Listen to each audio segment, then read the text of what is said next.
Hello ladies and gentlemen, my name is Luuk Swinkels and welcome back to lesson 5 on how to compose classical music for dummies. In this lesson we will go over the major and minor chords and how to use this to recognize in which key a piece is in. But I will first revisit what we have talked about in last week, as I always do. So last week's topic we talked about the minor scale, which is just a major scale with the 3rd, 6th and 7th note flattened. So C major is C, D, E, F, G, A, B, C, because it has no flats or sharps. So C minor will be C, D, E flat, the 3rd note flattened, F, G, A flat, B flat, C. It's just flatten the 3rd, 6th and 7th notes. We also talked about relative minor, which is two scales that have the same notes. And how did we find that? Well, C major has the same notes as 1, 2, 3 as A minor. We go 3 steps clockwise. G major has the same notes as 1, 2, 3 as E minor. Both G major and E minor have one sharp, which is F sharp. If you have no idea what I'm talking about, you should check out lesson 4 first, because that's really important. So let's do a quick check to see if you know how to read sheet music, because before we start with chords you should be able to read notes both in G and in F clef. So here I have a quick musical score. Can you name the notes numbered from 1 to 6? And I will suggest you to pause this video and think for yourself first. So let's see. What is the first thing we always look for? Well, we look at clef and also on the flats and sharps on the key signature. Note 1 is in G clef, which means the 3rd line is a G. And the first note is 2 steps below, so G, F, E. But it's not an E, it's an E flat, because we have the key signature. Every B becomes a B flat, every E becomes an E flat, every A becomes an A flat. The first note is an E flat. The second note is 1, 2, 3 steps above G, so G, A, B, C. The second note is a C. The third note, that's just one place above G, which is A flat, because again, key signature. Every A is an A flat. The 4th note is an E flat, because G, A, B, C, D, E flat. You can just count the notes out. Now the 5th note is not an E flat. It looks like the same, but it's not, because now we are in bass clef. And bass clef means that between those 2 dots is an F. So F, G, it's one place above the F. The 5th note is a G. And the 6th note is on the 4th line, which is between these 2 dots, and that means it's an F. So you should be able to know how to read the notes, because that's incredibly important if you want to identify chords and key signature, and that is exactly what I'm going to talk about in this lesson. So major and minor chords. So before we start, what actually is a chord? Well, a chord is when 3 or more notes are played together at the same time. And the guitar, accordion, piano, harp, and even more the marimba, glockenspiel, a lot of instruments are able to play multiple notes at the same time to form chords. And piano is one of the most familiar examples, and also the accordion as well, of course. So you can see we have 3 notes here played at the exact same time. They are just stacked to one another. Stacked notes on one another means we play them at the exact same time. And we will start off with the major chords, because there are really complex chords and also really easy chords. And we will just first talk about the easy chords. Let's start with the major triad, the major chords. That is 1, 3, 5. Let me explain. C major chord is C, E, G. Why? Because there we have the 7 notes of C major. C, D, E, F, G, A, B, and back to C. And the first, third, and fifth note together are the major scale, C, E, and G. So it is also the formula for 3, because 4 semitones after C comes E, and 3 semitones after E is G. So let me do some examples to make this clear, okay? So you can use the piano as well with the formula 3, with the formula 4-3. How exactly? Well, D major, we start off D. The formula is 4-3, so 1, 2, 3, 4. F sharp, 1, 2, 3, A. It's just following 4 semi-steps, 4 semi-notes, and followed by 3. So we start off D, 1, 2, 3, 4. We have an F sharp, and 3, 1, 2, 3. So D, F sharp, A will be D major. But we can use the circle of fifths as well. Now let's do F major. So let's do it this way. We know the circle of fifths, so we're going to use that as well. We know F major has only one flat, which is B flat, right? That's what we have talked about in the previous lessons. So the F major scale is F, G, A, B flat, C, D, E, F.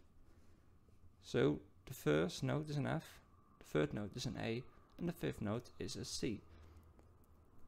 FAC is the F major chord. It's just the first, third, and fifth note of the major scale.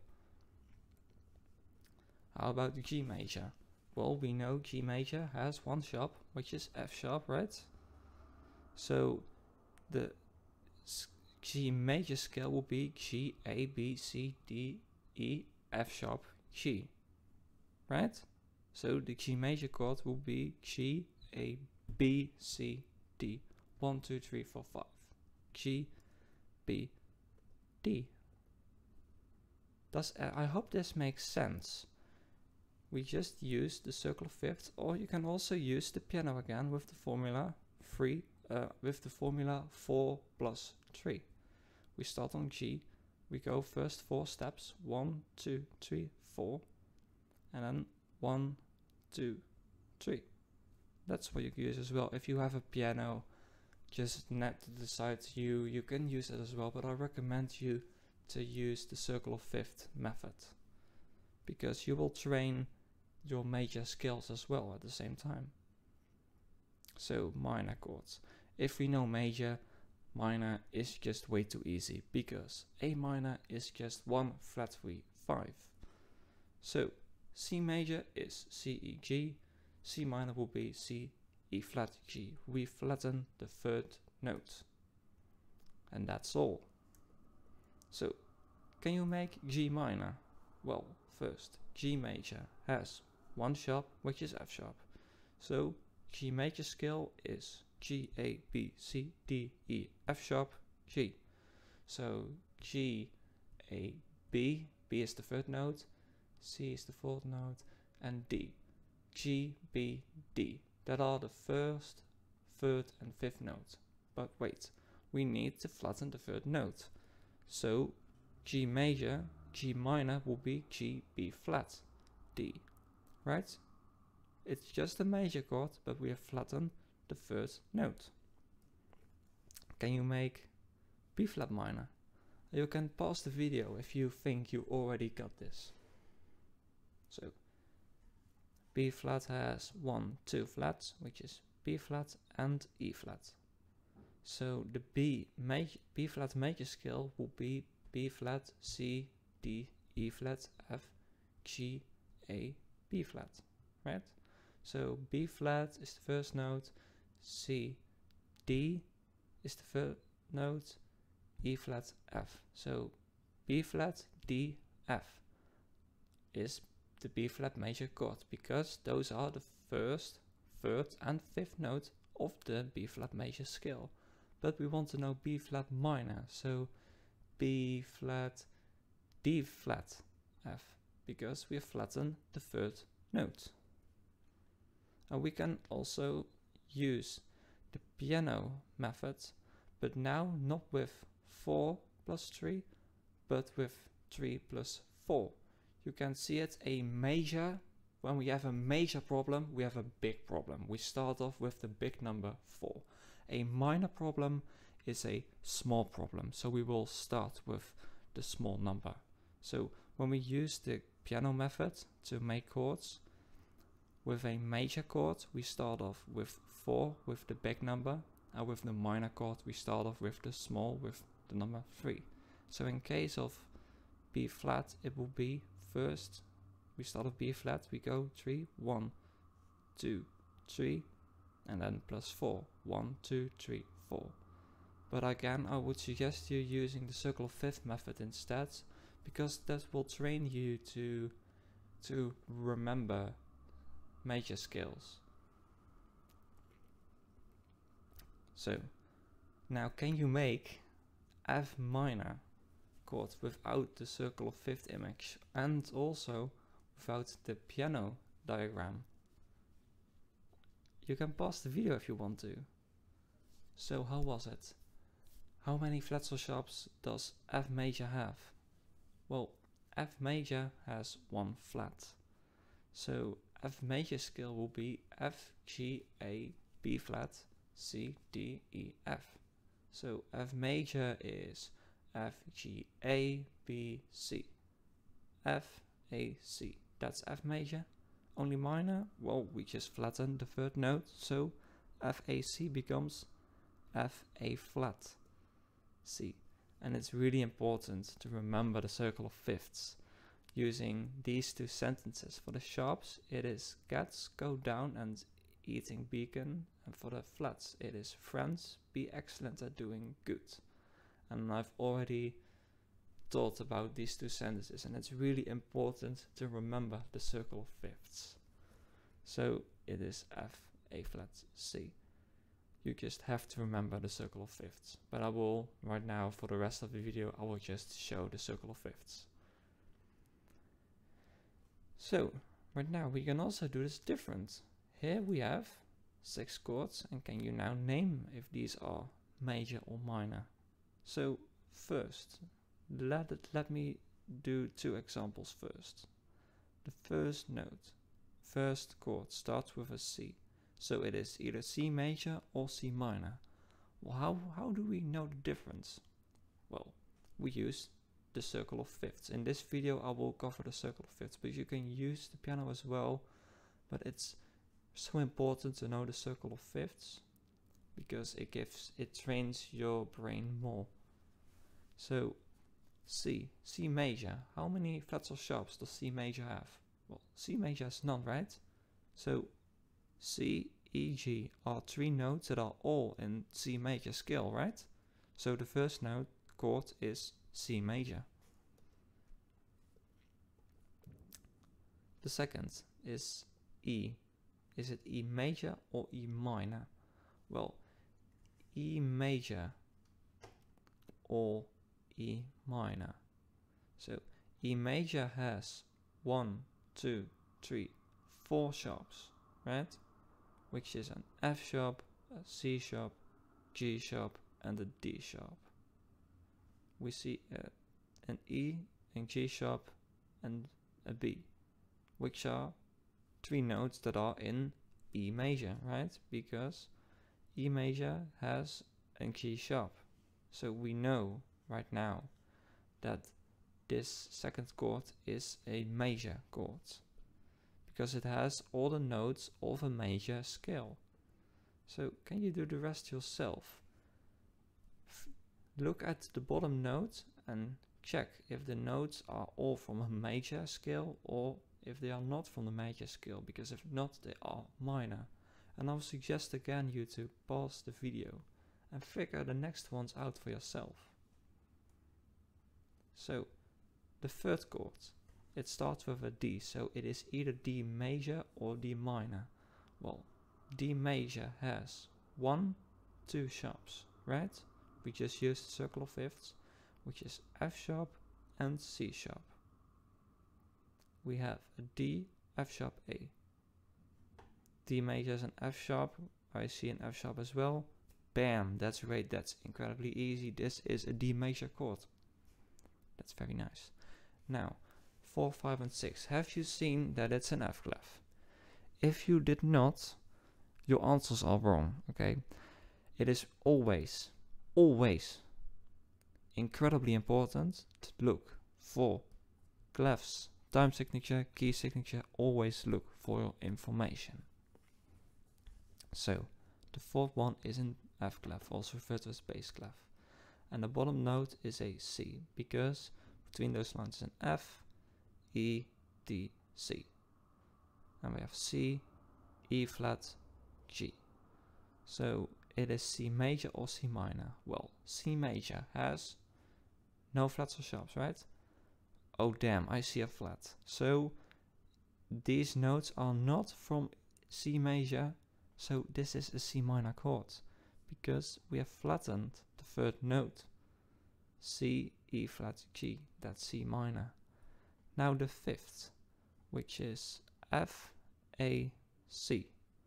We can just count from here, but I already know the notes by memory, but you can just count from F, E, D, C, B, A, G, F. We have F, A, C. Is that F major or F minor? Well, F major has one flat, which is B flat. So F, A, C, those are three notes that are in F major. So the fifth chord is the F major chord, because F major, the F major scale will be F, G, A, B flat, C, D, E, F. The first, third and fifth notes are right here, F, A, C. And the last, number 6, is E, G, I'm sorry, it is F clef, okay? I make this mistake as well. I'm very sorry, guys. It is G, B, D. So it is either G major or G minor. Well, let's see. G major has one sharp, which is F sharp. G, B, D, that are all notes of G major, because the G major scale will be G, A, B, C, D, E, F sharp, G. So the sixth note, sixth chord, is in G major, because it has all the notes of the G major scale. You can also use the piano method as well. I'm not a big fan of that, but you can right now see from G to B, you can just G and 1, 2, 3, 4, the big number, and from B it's 1, 2, 3. So 4 plus 3, you know it's a major chord. But I do not really prefer, and I do not really recommend using the piano, but you can if you want to. So 3 is D major, C minor and F major and G major. So now, how to recognize in which key a piece is. So as a musician, composer, arranger, it's really important to know what key a piece is in. It gives us information in how the music will sound like. So look at the piece below. In which key is this? Now you probably have no idea, but what is the first thing you always look for? You always look for clef, time signature, key signature. And what do we see? Well, the key signature says we have this piece has 2 sharps. So which two scales have 2 sharps? Well, circle fifths, 1, 2, it's either D major or 1, 2, 3, B minor. That was the relative major, relative minor. 3 steps. So we already know that it's either in D major or in B minor.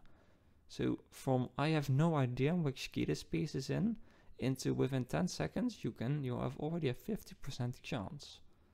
So the key is always home, and in classical music the last bar is most of the time where to look. And most of the time, I think in 95% of the time, I think even more, the last measure always is the same as your key signature.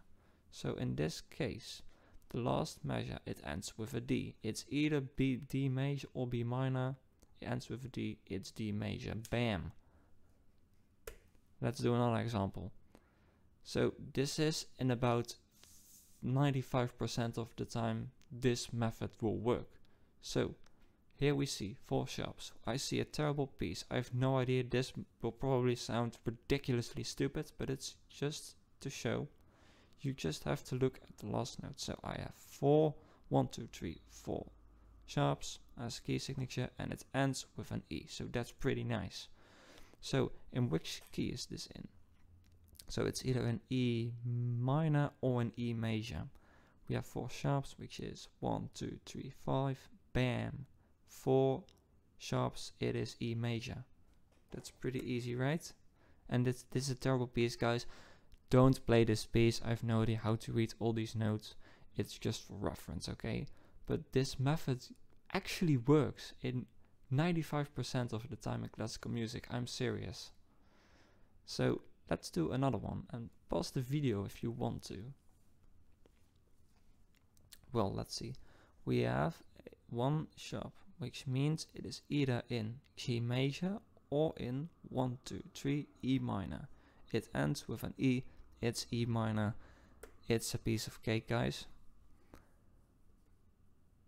But with bigger scores, it is a bit more difficult. And because I think this is really easy, I will just make it a bit more difficult for you guys. So here I have my composition New Life. In which key is the end of this composition?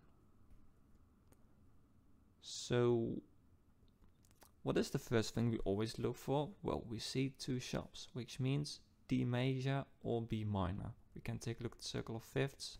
You know, 2 sharps, 1, 2, D major, or 1, 2, 3, B minor, right?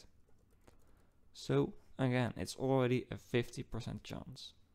So most of the time, a piece ends with the home chord, with the chord that is the key signature. So if a piece is in C major, most of the time, about 95% of the time, the piece will end with a C major chord. If a piece is in A minor, 90% sure the piece will end with an A minor chord. And this is the same. So we just have to look for the last measure. What all the instruments play together. What chords are the instruments playing all together? So here I have a bit zoomed in for phone users with a small screen. So we have 2 sharps, and the first 5 are in G clef, the last one is in bass clef. So what kind of chords, what kind of notes do we see? Well, let's see, we see an A, and F sharp, because we have 2 sharps. We have an F sharp, we have a D, we have an A, we have an D again. We have a lot of F sharp, D and A's. So those are the notes we see. So 2 sharps means D major or B minor. So can we make a D minor chord without a B? No, we can't. So this piece is in D major. It is that easy. We don't see a B, so we cannot make a B minor chord.